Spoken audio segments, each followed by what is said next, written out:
there's a terrific backwash before the big wave really hit.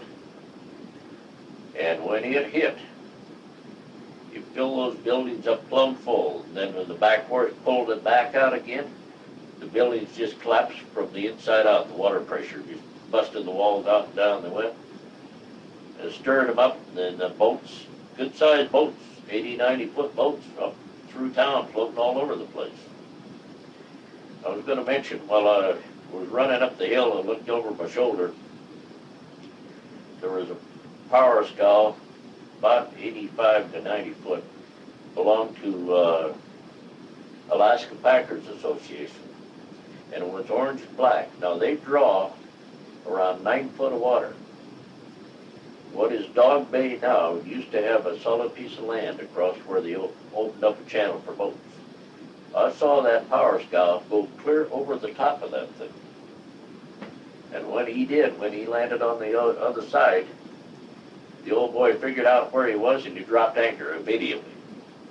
Because he knew he was protected in that key slot. The wave was coming in off of Long Island and Valdez, Marmot Bay type country, or Marmot Island type, coming in hitting us. But anyway, I saw that scow go over there, and I also saw the Sunrise roll. And it's a large steel boat. Bobby Jones, I'm hardly sure was his last name. He was on the back of the Sunrise, and Ole Harder was taking that thing and heading out the channel when she rolled.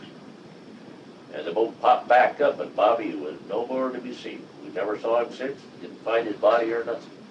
And Mary Anderson, the woman I hollered at, and the kid that I hollered at, I still don't know the child's name. They found that boat off of what is now King Crab Dock. Some divers found the boat. Down in there, they went back into the lazarette, and her body had been washed back into the lazarette. But that's the only body they found. The town was just really something. Just all swirls.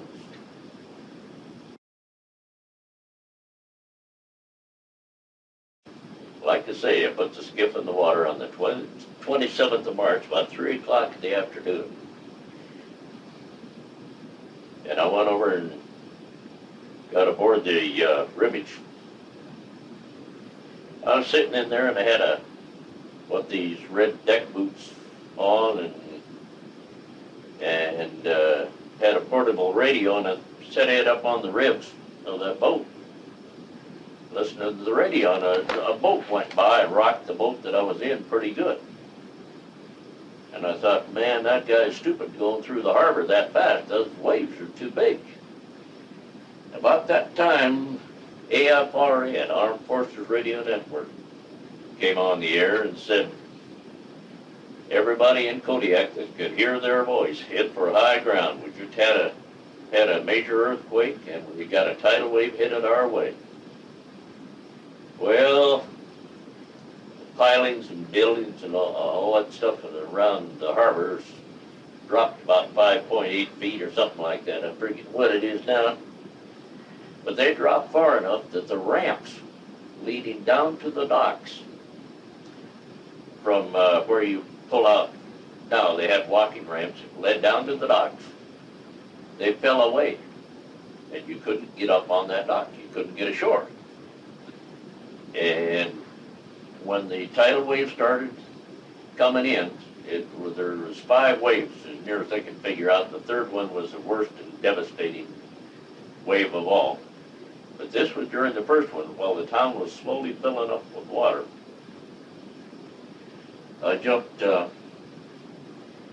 of the boat, and I tried to get the ribbage fired up, but I couldn't get away from the dock, so I killed it, took off running.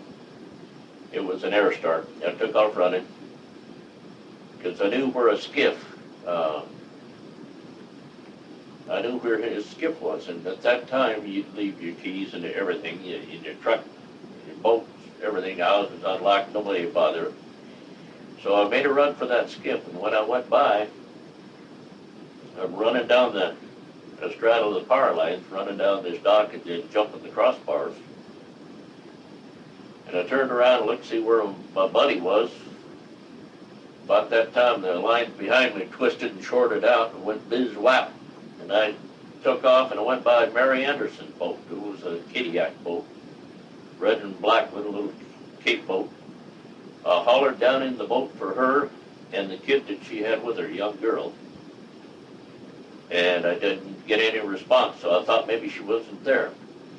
Went on my way, got up by this skiff, and there was a teenager standing there with looking around, tall, gangly kid, don't know who he was.